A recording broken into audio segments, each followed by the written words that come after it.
Então, já estamos ao vivo. Eu dou o meu boa noite a todos e é uma grande satisfação realizar essa live, que é uma atividade que integra, né, o projeto de salvaguarda de acervos documentais, arquitetônicos e urbanísticos, e com a nossa convidada de hoje, né, que é a arquiteta Júnia Mortimer. E este evento faz parte, então, né, do projeto da salvaguarda, que teve início no dia 3 de maio e vai se estender até o dia 19 de maio de 2023. E eu, então, informo a vocês que essa live, né, ela estará disponível em caráter permanente no canal YouTube do Instituto Cidades Criativas. Então, quem quiser depois compartilhar, enfim, essa live vai estar disponível nesse canal. Na verdade, a gente hoje está realizando a quarta live, né, do projeto, e sendo que as lives anteriores também podem ser assistidas nesse canal, né? Então, quem quiser recuperar as anteriores e que não teve oportunidade de ver, vai estar, né, gravada lá também. Então, gente, para quem não me conhece, meu nome é Ulisses Morato, eu sou aqui de Belo Horizonte, Minas Gerais. Sou doutor em arquitetura pela Universidade de Lisboa e, além disso, eu faço parte, né, atualmente do corpo de docentes do curso de pós-graduação em Conservação e Gestão do Patrimônio Cultural, da PUC Minas, e também eu sou criador e editor da página Arquitetos de Belo Horizonte, que tem a ver com esse tema, de certa forma, né, que busca também divulgar os acervos e as biografias dos arquitetos da capital mineira. Tá certo? Então, antes de iniciar a nossa entrevista, eu vou fazer aqui uma pequena contextualização, né, desse evento. E, como todos sabem, né, a ação de preservação do patrimônio histórico, é um fator essencial para o desenvolvimento cultural do nosso país, né? E foi com esse objetivo que o Instituto Cidades Criativas, e aí em parceria com o Arquivo Público Mineiro e a Casa Cor, lançou esse projeto que é denominado Salvaguarda do Patrimônio Documental, Arquitetônico e Urbanístico, né? Então, trata-se de um seminário internacional que é dedicado a esse tema, que abriga um conjunto aí de atividades formativas, tendo uma programação online, né, como essa que a gente está realizando nesse momento. E essa programação começou no dia 3, vai até o dia 16 de maio, né? E a gente vai ter as atividades presenciais também, gratuitas, entre os dias 16 e 19 de maio, em Belo Horizonte. Mas mais para frente eu vou falar dos canais, né, para vocês poderem acompanhar essa programação, tá? Então, feitas essas considerações iniciais, eu gostaria de dizer que Júnior, uma satisfação imensa, né, estar fazendo essa interlocução aqui com você, e por isso mesmo eu agradeço a organização do evento por ter me convidado, né, para fazer essa entrevista, cujo tema é Entre Acervos Fotográficos e Arquitetônicos, que, a meu ver, é aí uma temática muitíssimo instigante, não é? Transitando nesses universos, né, da fotografia, arquitetura e a questão do acervo. Então, a Júnia Mortimer é arquiteta e urbanista pela UFMG, 2007, fotógrafa de livre formação.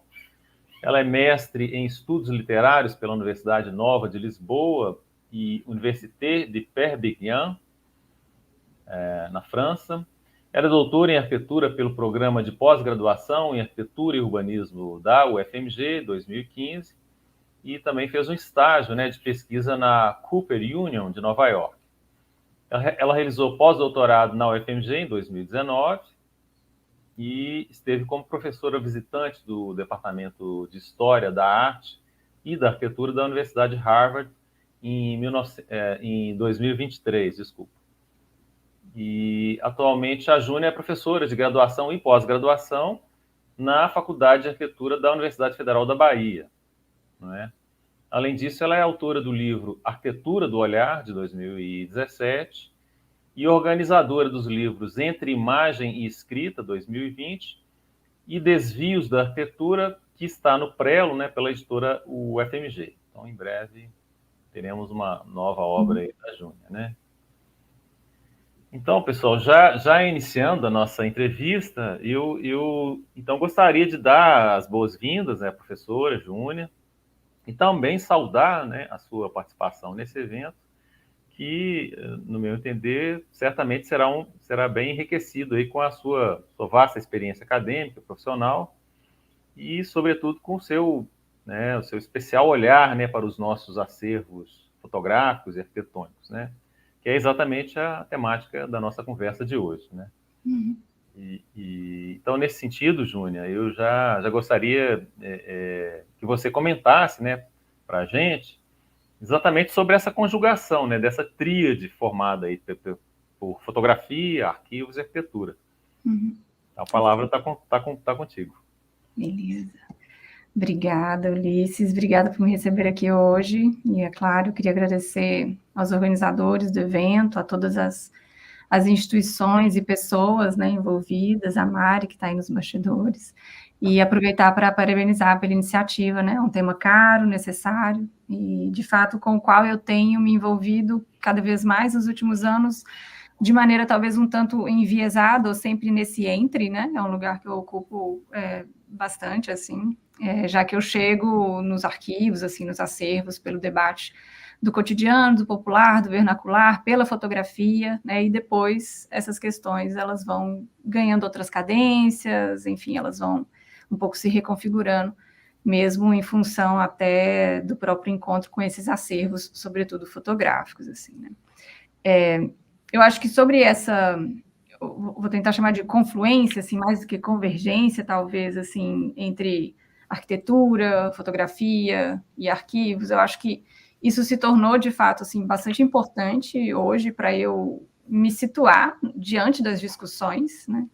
E talvez também tentar situar o próprio público sobre o campo de forças onde eu construo meu enquadramento, assim, para as questões de pesquisa, assim, pelo menos hoje, né?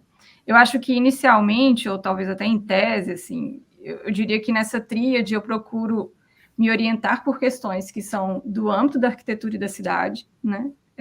Ou seja, que me interessam são essas questões que emergem, né, do campo da arquitetura e da cidade, um pouco mais amplamente falando, que eu me interesso em responder essas questões navegando pelas fotografias, né, um pouco pela fotografia, seja a fotografia, enfim, a superfície fotográfica, mas também um pouco a dimensão mais ampliada de evento fotográfico, assim, pensando Mariela Zulay, e que talvez os arquivos são os lugares para onde eu estou levando essas questões e me colocando diante dessas imagens ou entre essas imagens, né? Então, é quase que, de alguma maneira, também se conforma com o meu campo, assim. Então, assim, de novo eu falo em princípio, né? Talvez eu pudesse pensar esse como um diagrama de forças, né? Nessa tríade, assim, arquitetura, fotografia e arquivos, né?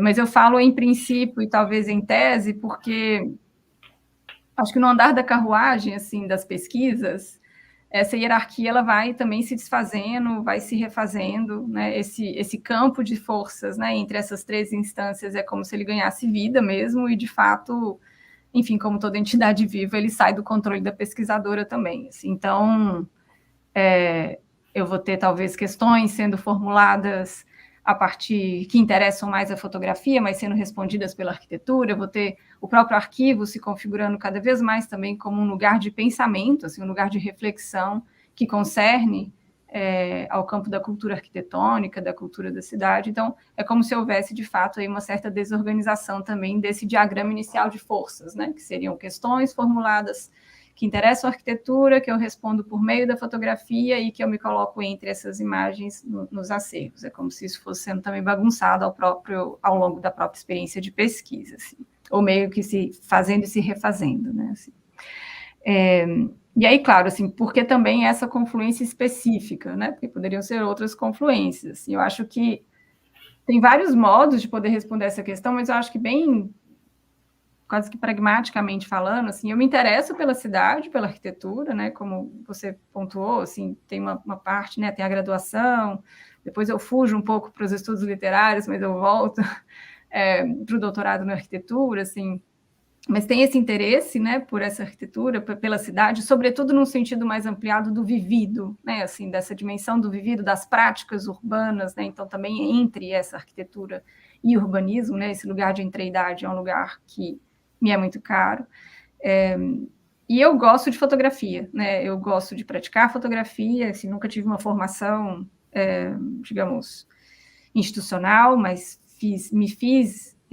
me fui fazendo, né, fotógrafa, a partir, por isso essa livre formação, e também porque eu reconheço na fotografia uma possibilidade, talvez, de encontrar alguns desses cacos, desses restos, dessas cascas, né, para lembrar aí do Didi Herman, dessa arquitetura do vivido, né? Então é como se esse tipo de imagem pudesse me ajudar, de alguma maneira, a pensar ou até a responder algumas dessas questões que eu coloco no campo da arquitetura e que são dessa arquitetura enquanto um cotidiano, enquanto uma prática também social, assim.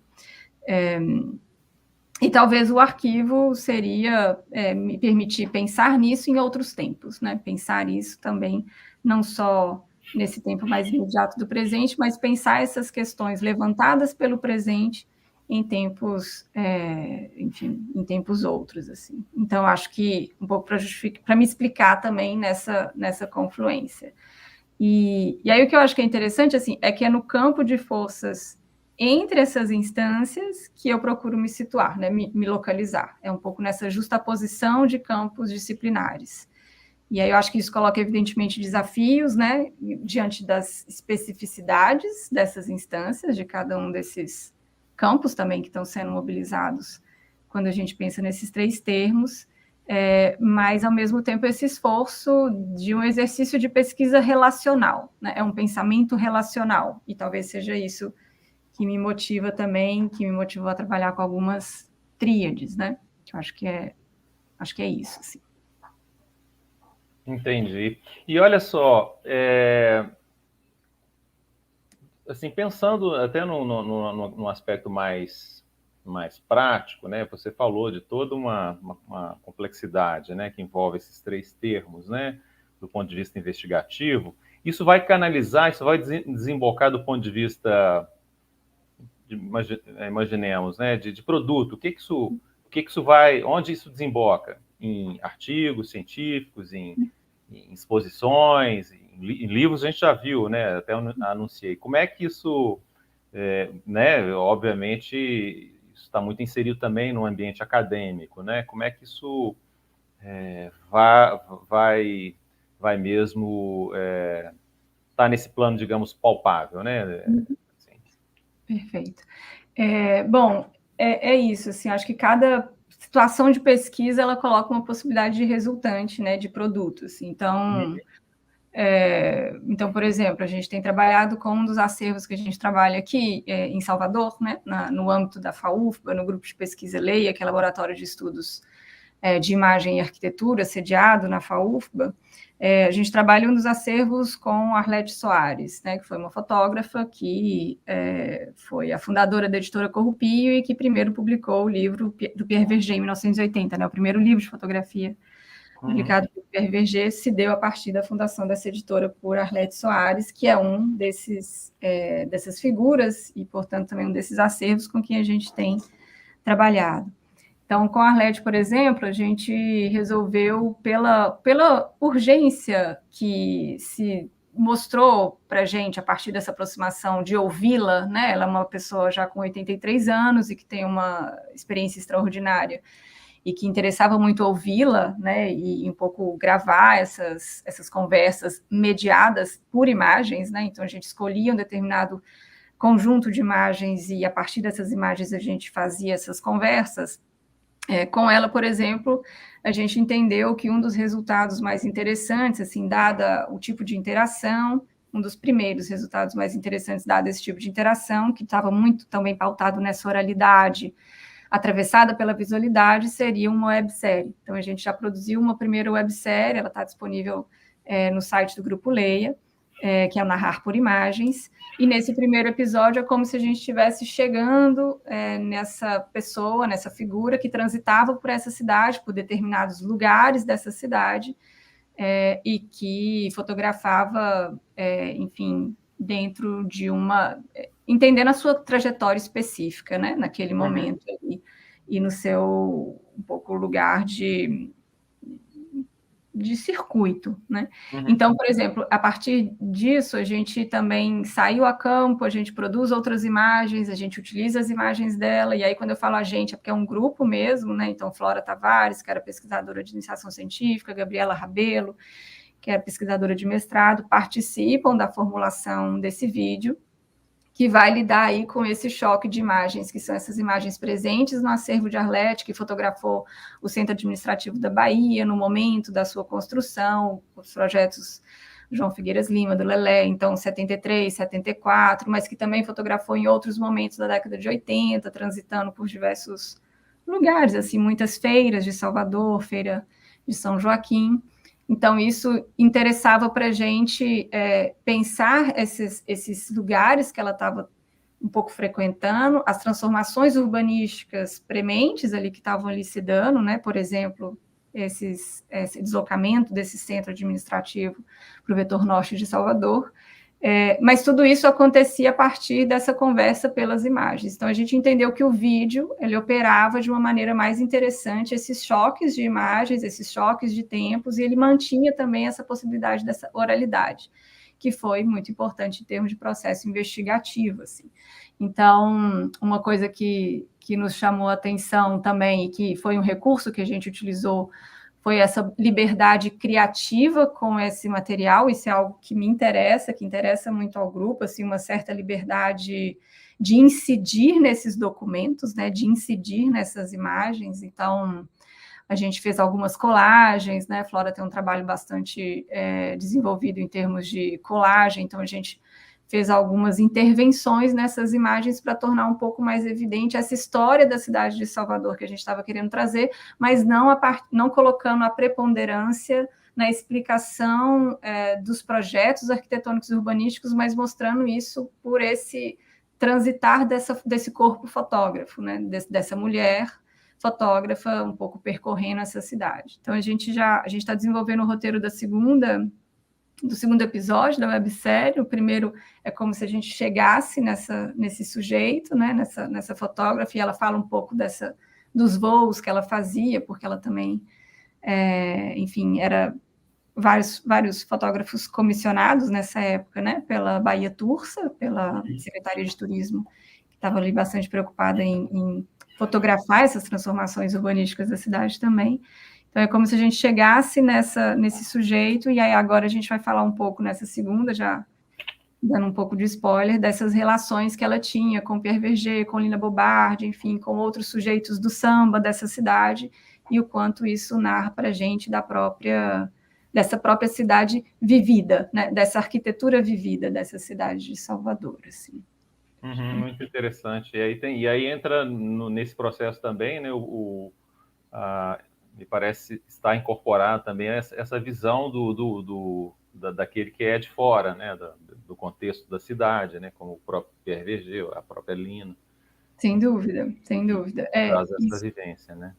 E isso ela própria situa, assim, ela não é exatamente de Salvador, mas ela vem muito nova, mas ela um pouco joga com esse lugar de dentro fora, né? Ela joga um pouco se fazendo já quase praticamente, enfim, natural de Salvador, mas ao mesmo tempo mantendo-se com um certo distanciamento em algumas críticas que ela mesma propõe, assim. Então, acho que cada trabalho vai também conduzindo uma certa possibilidade de resultante, assim, né? Como a gente trabalha muito com projetos de pesquisa, cada trabalho vai conduzindo uma possibilidade de produto, vamos dizer. Então, esse trabalho mais recente, que eu vou falar um pouquinho dele, de fato, presencialmente, no dia 18, no seminário, a gente já está prospectando como um projeto final uma exposição que a gente está um pouco construindo junto com o Patrício Del Real, que é esse professor que me recebeu em Harvard, com o Zumbi, com o Lázaro Roberto, que é o fundador do Zumbi, o Arquivo Zumbi afrofotográfico sediado aqui em Salvador.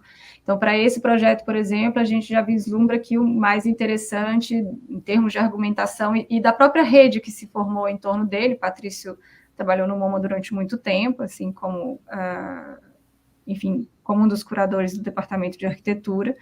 Então, ele entende que é um material que tem uma possibilidade expositiva e de provocação em termos de discussão que a gente está propondo do próprio campo da arquitetura a partir dele, que tem mais, enfim, que tem mais a ver, né? Então, não necessariamente a gente tem, a priori, um produto ou um formato de produto a ser gerado, né? Mas eu acho que em função de como essa relação com os próprios acervos vão se desenvolvendo, a gente vai pensando também as possibilidades de como que aquilo pode se ampliar e chegar para um público também mais amplo, que isso nos interessa. Acho que, para além disso, claro, tem os textos mais acadêmicos, enfim, uma dimensão de artigos, uma produção que é mais, talvez, que fica um pouco mais presa, né, em termos de formato, no próprio campo, mas de fato, é algo que nos interessa muito também, que interessa a mim. Também é importante, né? Não diga-se de passagem, né? Não claro. Esse processo de reflexão é o que nos move, né, em várias direções, no final das contas, né? Exato. E eu acho que o que tem sido muito interessante é como que esse lugar do artigo, enfim, científico, vamos dizer assim, entre aspas, ele tem ajudado a sedimentar alguns gestos de pesquisa, né? Algumas possibilidades metodológicas que às vezes a gente ali promove ou realiza, né, no calor mesmo da situação, às vezes não necessariamente seguindo uma metodologia rígida, mas se permitindo uma coisa mais exploratória, e talvez nesse artigo também, nesse momento da reflexão que às vezes o artigo pede, tem de fato ali um amadurecimento e inclusive algum apontamento de possibilidades metodológicas de uma maneira mais assentada, né? Então acho que de fato são instâncias bastante complementares, assim. Ô, Júnia, eu queria até voltar um pouquinho, né, na questão das tríades, né? A gente percebe que você costuma fazer uso dessas, né, dessas tríades nesses seus trabalhos, né? Tais como ampliar, desmontar, desviar, outras, cidades, técnica, cotidiana, né, que você acabou até comentando agora. E nesse sentido, você pode nos contar, né? Você já deu uma passada assim também brevemente nesse aspecto, mas eu gostaria que você comentasse um pouco mais sobre como é que isso entra nas suas estratégias de pesquisa e a importância, né, dos arquivos nesse processo, né? Tá, legal. Tem uma professora aqui na Faculdade de Arquitetura da UFBA, Ana Fernandes, uma professora bastante reconhecida no campo do planejamento, do urbanismo. Inclusive, ela coordenou o projeto de salvaguarda do acervo do EPUX, que é o Escritório de Plano de Urbanismo da cidade de Salvador, da época da década de 40, né? Mário Leal Ferreira, enfim, Diógenes Rebouças depois chega mais tarde, não necessariamente parte do EPUX, mas ela teve à frente desse projeto, na época, Fundação Gregório Matos e Arquivo Histórico Municipal de Salvador. Mas a Ana Fernandes, ela sempre que pergunta, sempre que ela vai fazer alguma fala, ela fala, gente, eu sou uma pessoa triádica, então eu vou trabalhar com tríades, assim. Então eu gosto muito disso, acho que talvez a Ana esteja ali pensando, sei lá, numa dimensão de uma... não sei, talvez até influenciada por Lefebvre, na questão da dialética, que parte de dois, mas resulta sempre numa questão que vai ser tensionada por um terceiro elemento. Mas o que eu acho que eu pensei durante muito tempo nas tríades, né, talvez eu tenha sido alguma pessoa triádica por muito tempo e agora eu estou encontrando em alguns desafios, seria mesmo no sentido de... como se isso, como eu disse, com relação à arquitetura, fotografia e arquivo, isso me ajuda a situar as minhas discussões, enfim, nos campos, sobretudo a me colocar nesse entre dos campos, assim, ou seja, como se eu fosse focar nas relações, mais do que propriamente em cada elemento, né, dessas, digamos, em cada instância dessa tríade que eu estou colocando em relação, assim. E aí o que eu acho interessante, assim, é que é como se ela me ajudasse, de fato como uma estratégia, né, assim, uma tática talvez, mas é como se ela me ajudasse a operar mais no entre do que necessariamente na especificidade de cada instância, ou seja, como se eu me obrigasse a fazer mais atenção a um pensamento relacional do que necessariamente a um pensamento descritivo de cada uma dessas instâncias. Mas, de fato, isso não... Quando eu estou falando assim, o que me interessa é um artifício, né, para eu focar esse entre, não quer dizer que cada uma dessas instâncias não precisam ser claramente delineadas ou, enfim, um pouco apresentadas em função, já que elas estão sendo colocadas em relação. Mas eu acho que o que tem acontecido, assim, talvez, quando eu digo assim, eu acho que eu fui uma pessoa triádica, não sei o quanto isso tem me servido mais, acho que em dois sentidos, assim, eu tenho pensado isso. Eu acho que, de um lado, tem um movimento mais, talvez mais contemporâneo, assim, de uma certa valorização ou de um pensamento sobre, ou um pensamento que se dá nessa dimensão mais nebulosa, por exemplo, se a gente for pensar no conceito que a Margarete da Silva Pereira traz a partir do Christian Topalov, né, essa ideia de nebulosa, várias coisas em relação ao mesmo tempo, ou mesmo a ideia de constelação, que a Rita Veloso do FMG desenvolve a partir do Walter Benjamin, assim, ou seja, também, de novo, é como se a tríade não é suficiente, né? A gente explode, são vários pontos em relação, são várias questões em relação. Então, acho que, de um lado, tem isso, assim, tem um pouco a insuficiência da tríade, talvez, para lidar com algumas questões que o mundo contemporâneo tem colocado, mas, de outro lado, também eu tenho ido no extremo oposto, assim, e trabalhado com uma redução mais drástica, assim, de imagens, de fontes, e tentando, às vezes, até voltar para aquelas... quase que para a justaposição de duas imagens, para poder lidar ali com duas margens e enfrentar talvez essa terceira margem do rio ali, pensando no Guimarães Rosa, que se forma entre esse confronto de imagens. Assim. Então, um pouco para dizer que a tríade, ela me serviu, entre aspas, assim, durante muito tempo, para tentar organizar, inclusive, ela é muito mais a posteriori do que, muitas vezes, a priorística, assim, para tentar organizar um pouco a explosão conceitual que uma pesquisa em acervo também promove, né? Acho que é importante lembrar disso, assim, adentrar um acervo se permitir também ter uma febre de arquivo, né? Pensando no Derrida, enfim, pensando em outras referências, mas de fato se permitir adoecer nesse sentido, né? De uma obsessão, de uma, enfim, de uma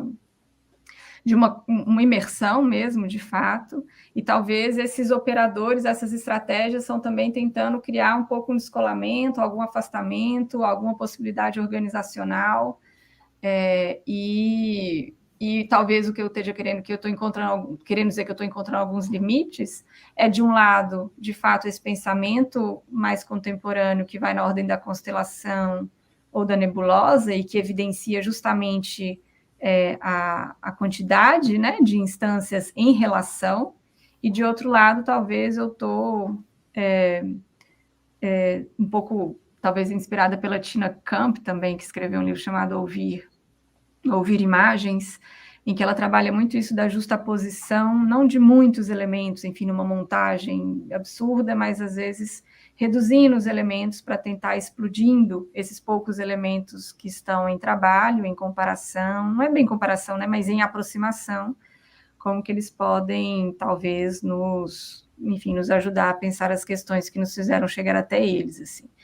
Então, acho que é isso, uma pessoa triádica, mas que está revendo, um pouco lidando com alguns limites, alguns desafios que essa possibilidade de organização do pensamento e da pesquisa colocam. Mas, de fato, acho que a tríade também é isso de tentar evitar essa polarização, né? Tentar evitar aquilo que você tem que tomar um lado da margem. Não, e aí eu acho que é um pouco tentar criar essa coisa da terceira margem mesmo, assim.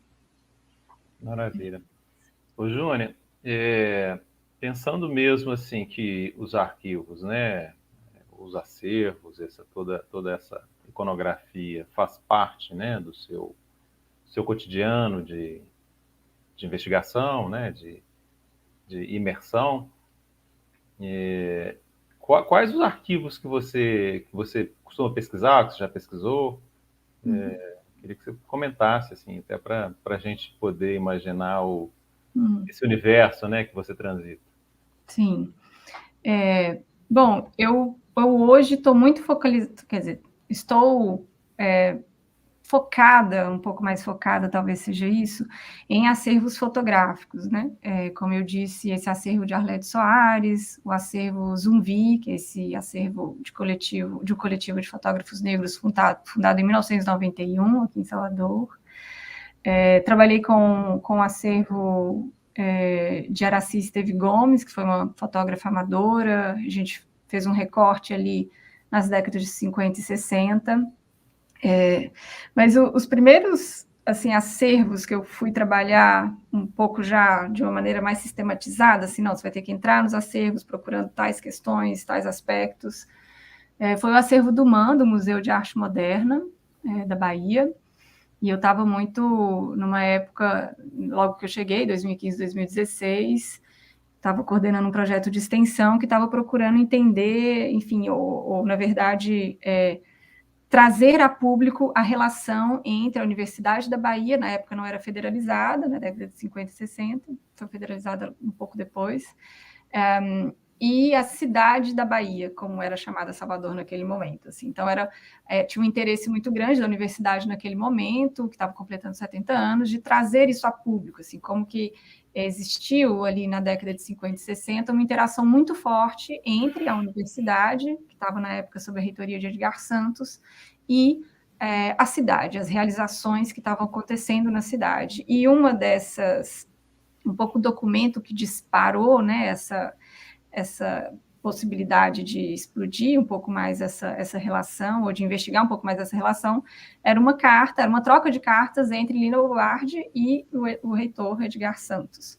E aí, nessa troca, enfim, tem uma certa cobrança enfim, né, do compromisso financeiro das partes, uma cobrança das realizações. E aí, a partir dali, eu fui adentrando, de fato, era uma equipe, né? Tinha bolsistas envolvidos. O projeto foi realizado no âmbito do grupo de pesquisa que eu fazia parte na época, que chama Laboratório Urbano.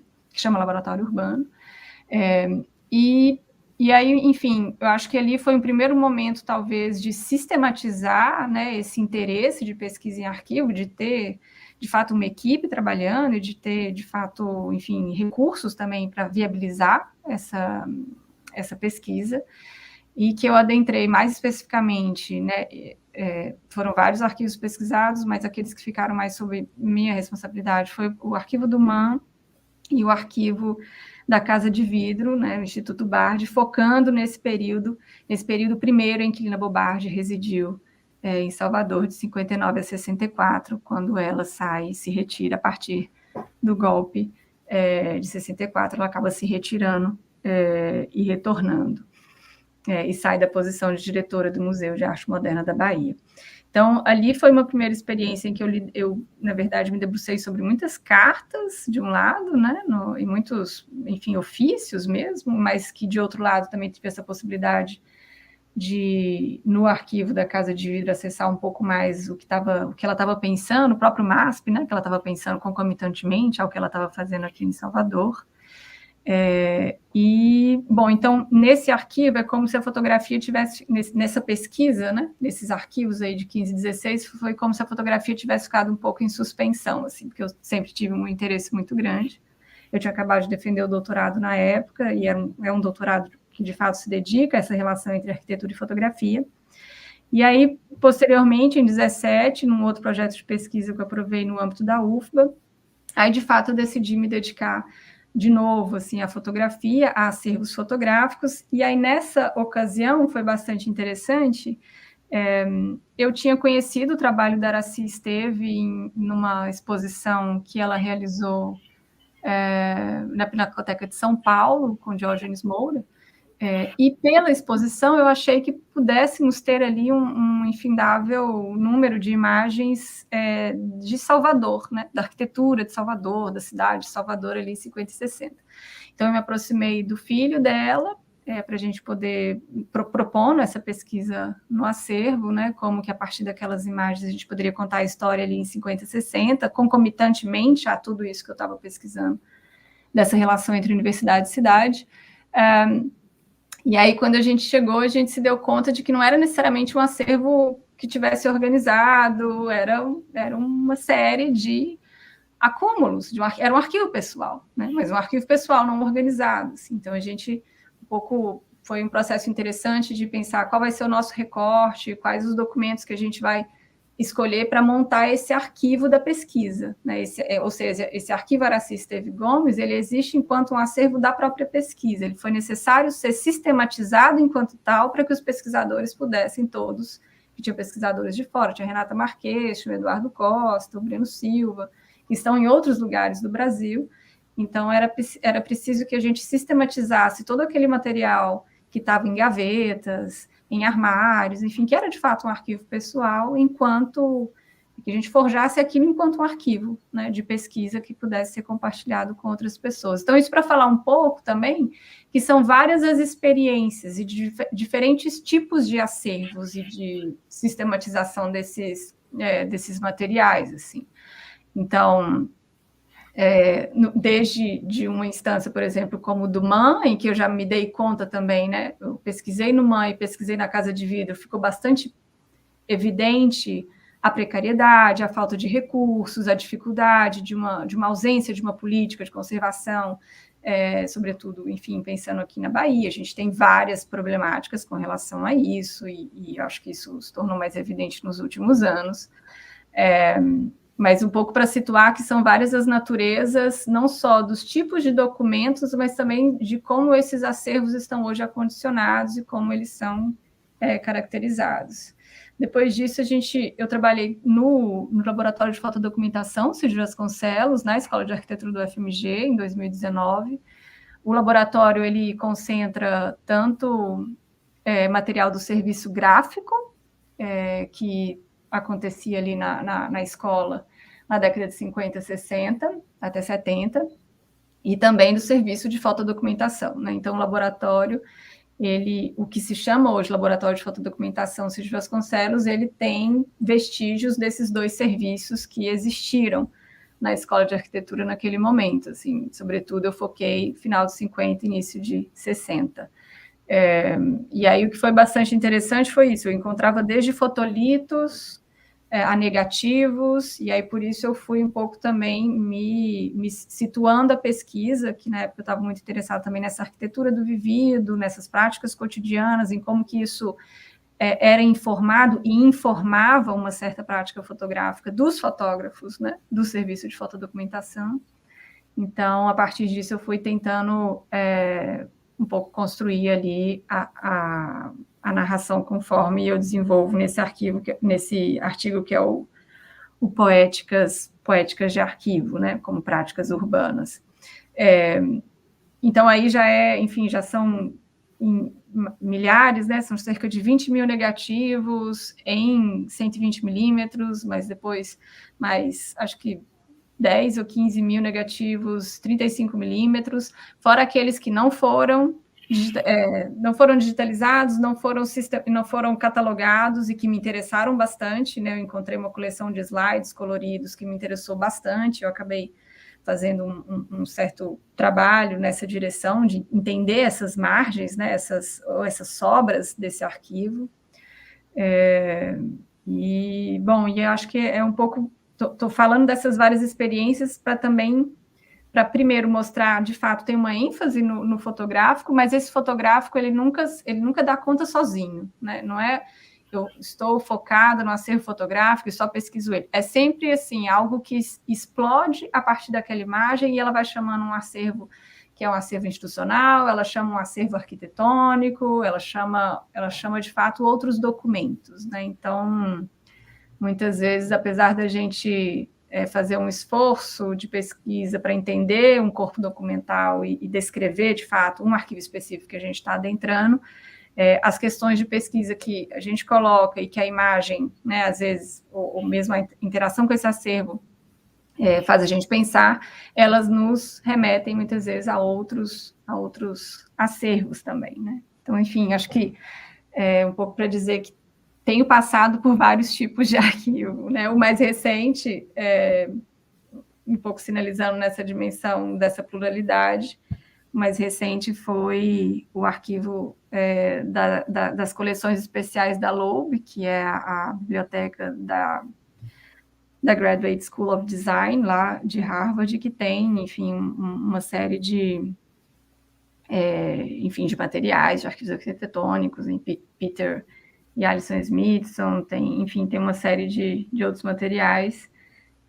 E aí a gente vai encontrando esses achados também, eu acho muito interessante, assim, às vezes a gente está pesquisando, eu acho que a Arlette Farge fala disso muito bem, assim, no livro dela, O Sabor do Arquivo, que a gente está ali com algumas questões de pesquisa que eu acho que são fundamentais, né, para nos direcionar um arquivo, para adentrar um arquivo, um acervo, mas muitas vezes a gente vai encontrando também outras pistas ou corpos inesperados, né, nesses acervos que são bastante interessantes também. Então, eu vim a saber, porque isso para mim foi uma novidade bastante interessante, que o casal Alison e Peter Smithson fizeram um projeto de uma embaixada da Embaixada Britânica em 64, 65, que não chegou a ser construído para Brasília. Assim. Então, achei para mim foi também uma descoberta que tem também essa dimensão subjetiva, né? Que não necessariamente isso vira uma pesquisa, mas vira ali uma possibilidade. Em algum momento pode submergir também, né? Exatamente. De outras Exatamente. perspectivas. E eu queria, então, até aproveitando um pouco do que você comentou sobre a questão da margem, né? Ou às vezes até de uma certa, digamos, não linearidade, né? Nessas suas abordagens, porque me parece que você sempre procura essas brechas, né? Nos arquivos, você seja registrando, né? Ou observando aquilo que não está oficialmente, né? Colocado, né? Ou através até mesmo do que né, que às vezes não deveria estar ali, mas está, né?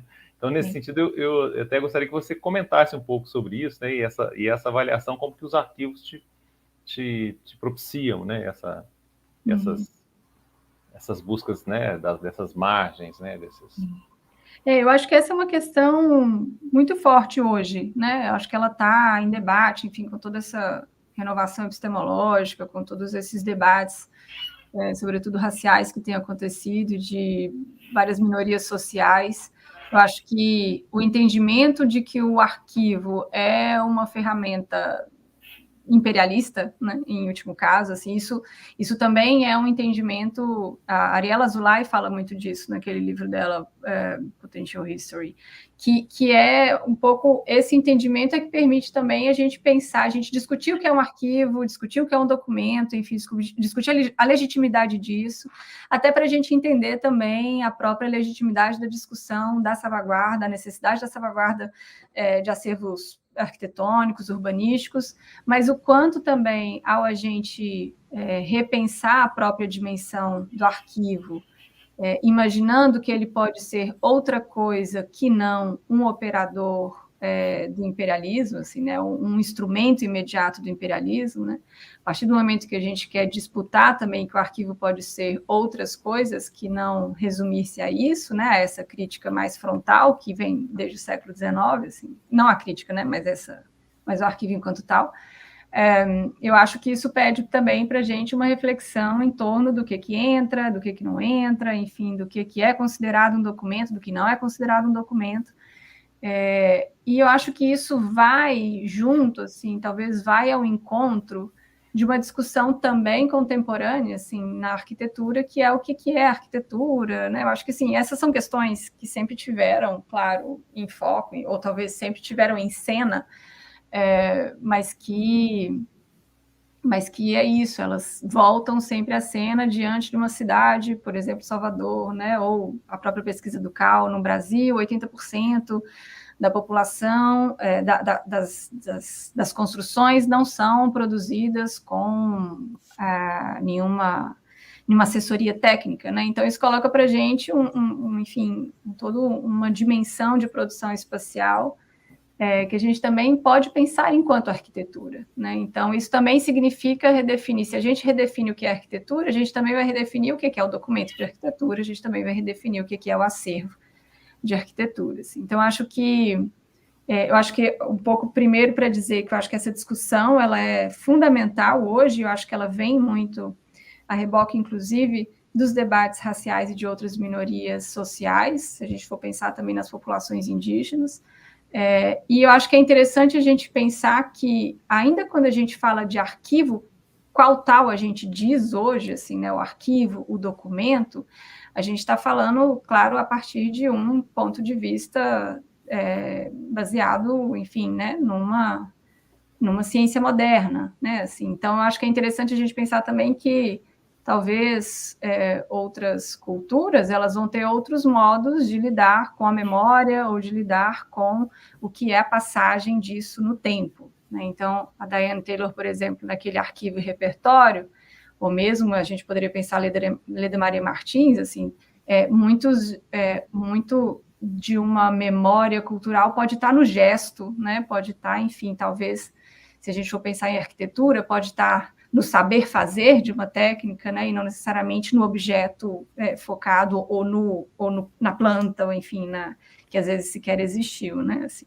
Bom, então acho que tudo isso para dizer que eu acho que isso é super importante, o debate do arquivo não tomando como premissa de que arquivar é importante, ponto final, mas o que é, né? O que é arquivar? Assim, o que é arquivo, né? E por que criar arquivos? Por que salvaguardar? Eu acho que a gente tem uma dimensão super importante histórico-cultural, mas também a gente pensar que a gente não quer reproduzir aquele arquivo conforme ele foi pensado enquanto um instrumento de colonização ou imperialismo. Engraçado, essa sua fala me fez lembrar muito a discussão que o Sérgio Ferro propõe, né, no Canteiro e o Desenho. Uhum. Eu queria saber, então, até aproveitando isso aí, se tem alguma ponte, digamos, teórica, né, com essa reflexão, né, do Sérgio Ferro, que faz um questionamento muito forte em relação ao papel do desenho, do canteiro de obras. Ele vai até o canteiro, inclusive, né? Perfeito.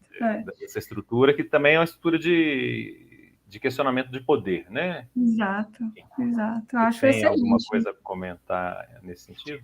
Não, acho excelente esse comentário, Ulisses. Acho que tem tudo a ver, assim. O Sérgio Ferro, ele passou a ser traduzido muito recentemente, né? Inclusive a Silke Cap, professora do FMG, o João Marcos, professor do IAUSP, né? São algumas das pessoas que eu sei que estão envolvidas diretamente, além do próprio Sérgio Ferro, nesse projeto de tradução da obra, e é uma obra que chega com muito vigor em vários lugares assim no exterior, assim. Então é muito interessante perceber como que tem um alvoroço e um interesse muito grande por ideias que muitas vezes as pessoas vão colocar como estão à frente do seu tempo, enfim, essas questões, mas que dizem muito também do que é estar nessas margens também da academia, nessas margens de uma produção de conhecimento que vai precisar com que a obra seja toda traduzida em inglês para que aquilo seja, enfim,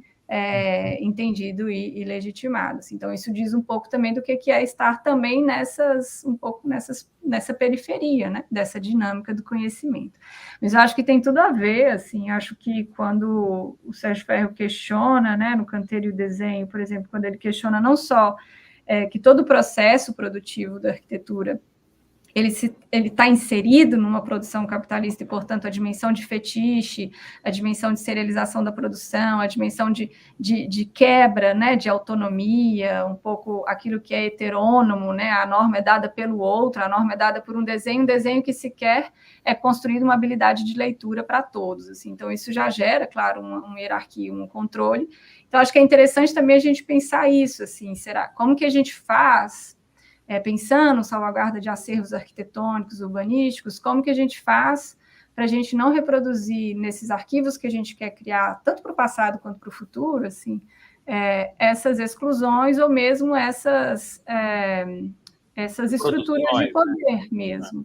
Reproduzir ou reencenar estruturas de poder. Então, para aquelas arquiteturas que não são feitas com o desenho técnico, com a assessoria, com a maquete, como que a gente também entende que isso é uma produção arquitetônica e quais são esses documentos, né? É uma oralidade, né? É uma narrativa, é uma outra fonte que não vai ser necessariamente enquadrada dentro de um documento arquitetônico mais grosso modo. Assim, acho que isso é muito interessante, que dá joga uma outra luz, exatamente acerca desse conceito, né? Do que é o suporte para a memória, né? Que não necessariamente passa por essa instância mais tradicional, digamos, né? Sim, Excelente. e que mesmo assim também pode ser entendido enquanto um documento de arquitetura, Sim. Já que a pesquisa enfim, já que o foco é a arquitetura.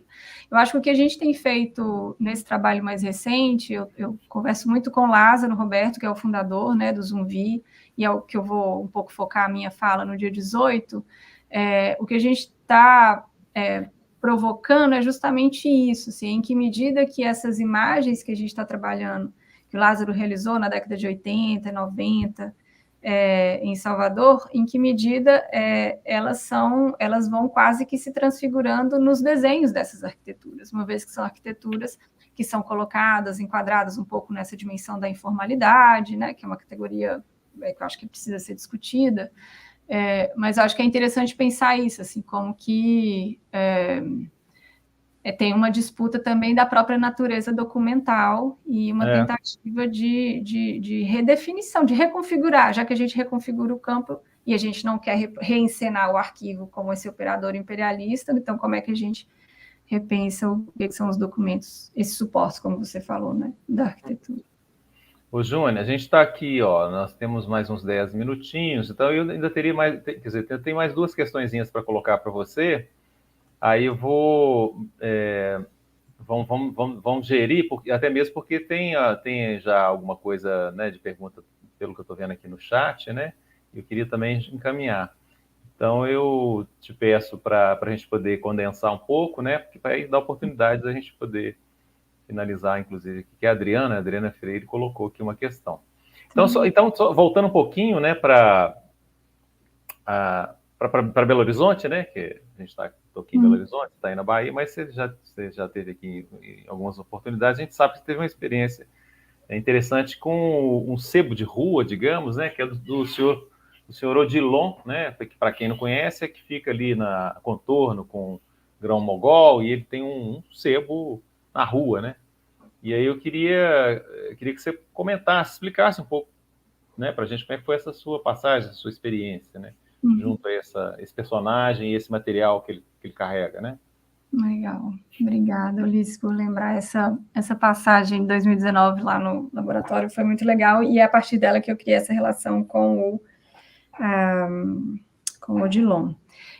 O Odilon, ele tem esse sebo no local que você situou ali, na contorno com o Grão-Mogol, e ele, de fato, é uma passagem, enfim, nesse percurso que eu fiz durante todo o pós-doc, em 2019.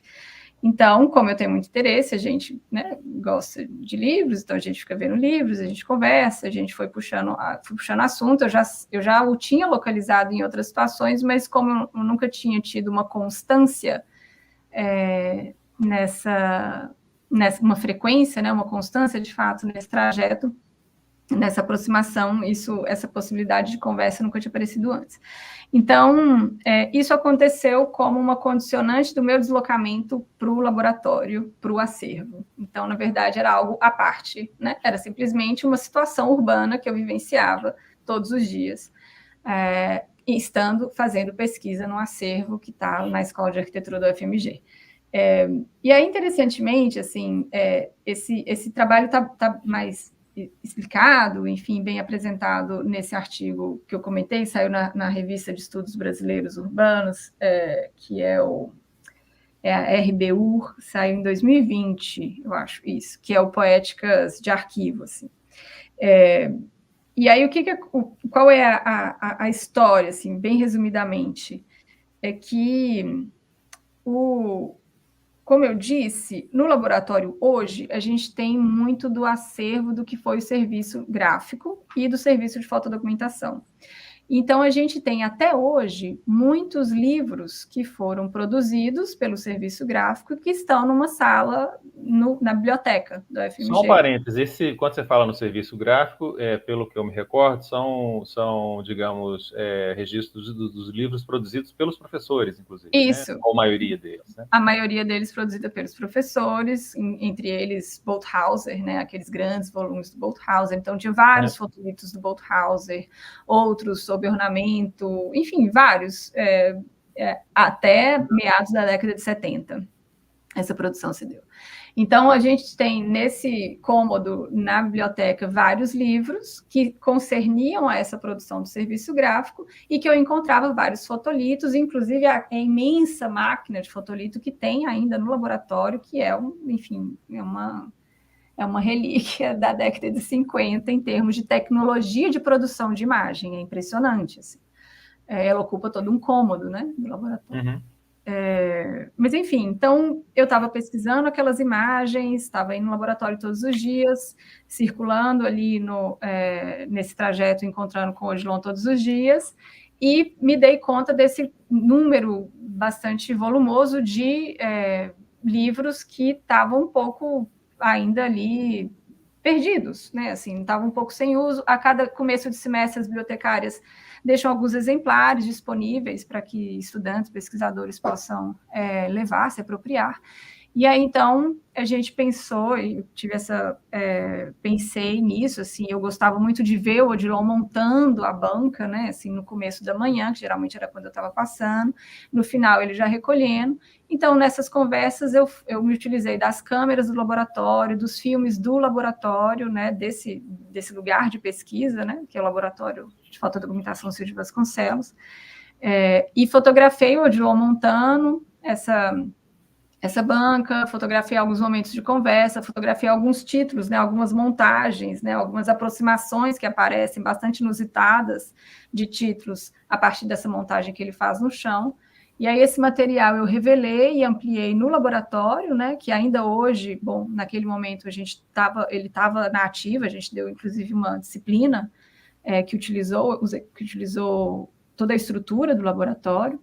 Então, eu revelei e ampliei essas imagens no laboratório, peguei alguns desses livros, intervi com algumas dessas imagens e levei para a banca do seu Odilon. Assim. Então, alguns desses livros ficaram disponíveis para essa comercialização, que é sempre a R$5, era sempre a R$5 na época, não sei se a inflação toda teve alguma camarada, né? Mas, então, era um pouco isso de explodir o arquivo para a cidade. Isso é uma preocupação que me interessa muito, assim, né? Como que a gente... Porque, tradicionalmente, é um trabalho bastante isolado, bastante para dentro, né? Então, como que a gente também opera nessa... aquela história de dar a vida, né? Que a gente até comentou isso na live de ontem, né? O arquivo não tem sentido se ficar entre quatro paredes ali estacionado. Total. Então, era um pouco isso de levar para a cidade, né? Em que maneira também, quando a gente leva essa materialidade, né, das máquinas que eram do laboratório, os filmes que eram do laboratório, e esses livros que foram produzidos no âmbito do serviço gráfico, mas a gente leva isso para a banca do Odilon, a gente está tentando gerar aí um pouco esse encontro também desses acervos. Muito interessante, muito bacana. Eu acho que eu vou dar prioridade aqui para a pergunta da Adriana e para a gente já poder caminhar para finalizar também, tá? Adriana Freire, boa noite, Adriana. Ela diz aqui sobre a diferença entre acervos fotográficos e arquitetônicos. A fotografia é diferente do documento de papel. Então, a forma de conservar é diferente. No caso do fundo de arquivo de um arquiteto, esses documentos fazem parte de uma mesma base de dados? Pergunta a Adriana. E depois tem outra pergunta. Tratando-se de informações complementares, a própria organização do fundo facilita a pesquisa? Como foi a sua experiência? Então, tem duas perguntas em uma. Se quiser, eu retomo. Tá bom. Deu para registrar? Sim, vou tentar ser. Obrigada, Adriana, obrigada pela pergunta. Eu vou começar te respondendo com uma espécie de explicação. Assim. Eu nunca pesquisei exatamente um arquivo isolado de um arquiteto para ir super a fundo na sua obra específica. Sempre foi um pouco coisas em relação, né? Então, por exemplo, mesmo quando eu fui para a Casa de Vidro, para o Instituto Bard, eu estava procurando uma relação com outros arquivos aqui em Salvador. Então, um pouco para te dizer que essa especificidade assim, do quanto que a organização do fundo facilita a pesquisa, talvez esses detalhes eu não saiba te responder exatamente, mas aí eu vou por essa diferenciação que você colocou entre os acervos arquitetônicos e fotográficos em termos de materialidade, né? Eu acho que esse é um dos principais desafios assim, do acervo fotográfico, já que a gente está lidando com material extremamente perecível e que precisa de condições muito específicas para que, né, para que a gelatina, enfim, para que o próprio suporte documental ele possa ter uma sobrevida. Isso, de fato, coloca uma série de necessidades, de restrições, de acondicionamento, de manutenção, né? Porque também é isso, não é fazer um projeto que gera tudo, mas depois acaba a verba do acondicionamento de ar, acaba a verba de uma certa manutenção disso. Então, acho que isso coloca um desafio diferente, de fato, até mesmo nas formas de acondicionamento, né? Quando a gente está falando de desenhos, a gente está falando de outras formas de acondicionamento. No caso dos arquivos que eu pesquisei, como eu te disse, as fotografias, elas apareciam muitas vezes em coleções específicas, dentro, por exemplo, né, a coleção Loeb, aí você entra no arquivo, seja Alison Peter Smithson, ou, enfim, outros arquivos que estão ali, eu estou um pouco focada neles, que eu fiquei um pouco obcecada pelo material, mas as coleções de fotografias, elas vão estar descritas em algumas entradas específicas, né? Em algum fundo específico daquele acervo, assim. Então, assim, eu acho que tem uma diferença de acondicionamento em termos de materialidade desses suportes, e no caso desses arquivos que eu pesquisei, não havia necessariamente uma diferenciação, digamos assim. Quer dizer, mentira. Havia, sim, uma diferenciação no sentido de que o projeto, ele reunia todos os desenhos, mas ele não reúne, geralmente, as imagens fotográficas, né? Elas vão estar numa outra entrada da organização desse arquivo. Isso não acontecia exatamente assim em todos. Então, é por isso que eu não saberia te dizer se... isso, aliás, é uma boa questão, assim... Eu não saberia te dizer se necessariamente nenhuma fotografia poderia estar junto com a descrição de alguns projetos, né? Estou pensando assim, estou demorando um pouco para responder, pensando nas situações de pesquisas. Mas, de fato, nas situações de pesquisa, tanto nesses 3 arquivos mais arquitetônicos, a fotografia ela era uma coleção específica, né? Então, tinha lá projeto... MASP, projeto, sei lá, vamos pensando na Lina, né? Projeto Sesc, Pompeia, projetos aqui, Solar do Ferrão, Solar do Unhão. As fotografias geralmente entravam como uma entrada à parte, né? E aí dentro dessa entrada você ia ter de novo os projetos. Então, acho que isso coloca um pouco, reitera essa diferenciação. A questão que eu coloco é que essa discussão que a gente faz hoje, ela também coloca em xeque esses modelos de organização dos acervos. E eu acho que esse é um momento em que a gente precisa também se deparar com aquilo que a gente instituiu enquanto modos de organização de um acervo, porque os modos de organização, eles herdam também de uma espécie não, eles herdam de um modo de organização do próprio conhecimento, né? Assim, e que está colocando, por exemplo, a fotografia num lugar, ou outras, né, informações em lugares marginais, né? Não, aqui são os cadernos, aqui são as fotografias pessoais, aqui são... Então, quando a gente um pouco se coloca diante do arquivo e propõe reconfigurar ou reimaginar como que o arquivo pode ser, se a gente não quiser reencenar essa dimensão imperialista, eu acho que, inclusive, essa organização documental ela pode entrar em xeque, né? Ela pode ser repensada, talvez. Acho que isso não tira de cena, a importância de que cada materialidade vai ter um tratamento distinto, mas talvez como a gente indexa isso na organização do arquivo, isso pode ser repensado para gerar hierarquizações outras, né? Enfim, para repensar a própria hierarquia do arquivo. Bom, gente, infelizmente o nosso prazo aqui, nosso tempo da entrevista, né, já chegou ao fim. E então fica o convite, né, até para essa conversa ser para ser retomada, né, no evento ao vivo, né, onde a professora Júnia pode, com certeza, vai estar retomando alguns aspectos, né, do que a gente discutiu aqui e trazendo novos aspectos, né. Isso. E então, gente, para a gente poder, né, já encerrando a nossa conversa, eu gostaria de agradecer, então, a presença da professora Júnia aqui na nossa live, né, da Salvaguarda, e agradecer também aos que nos assistiram, né, e fazer, né, reforçar, então, esse convite para que todos participem, né, da etapa presencial desse projeto, que vai ser nesses dias, né, 16, 17 e 18 de maio, né, em Belo Horizonte. Isso. Então, gente, quanto à programação completa do evento, ela está disponível no site, né, que vocês podem anotar, que é salvaguarda.arc.br, e vocês também podem acompanhar tudo pelo perfil. Existe um perfil, né, do evento no Instagram, que é salvaguarda_acervos. Então, lá está tudo bem programadinho, né, para todo mundo poder acompanhar, ninguém perder. E então eu aproveito, né, para informar a todos que a próxima live da Salvaguarda será amanhã, né, com a professora Gabriela Pires, às 20 horas. Então já estejam todos já convidados, né, para essa live de amanhã, tá certo? Obrigada, viu, Ulisses? Obrigada a todo mundo também aí. E assistam a live de amanhã, que a Gabi arrebenta. Então, eu ainda aproveito para poder informar a todos, né, a respeito, né,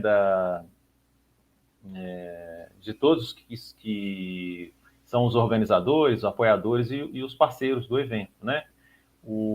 Então, esse projeto Políticas de Salvaguarda do Patrimônio Documental, Arquitetônico e Urbanístico, ele foi viabilizado por meio da Lei Estadual de Incentivo à Cultura de Minas Gerais, com o patrocínio da Fundação ArcelorMittal. A realização é do Instituto de Cidades Criativas, do Arquivo Público Mineiro e do Governo de Minas Gerais.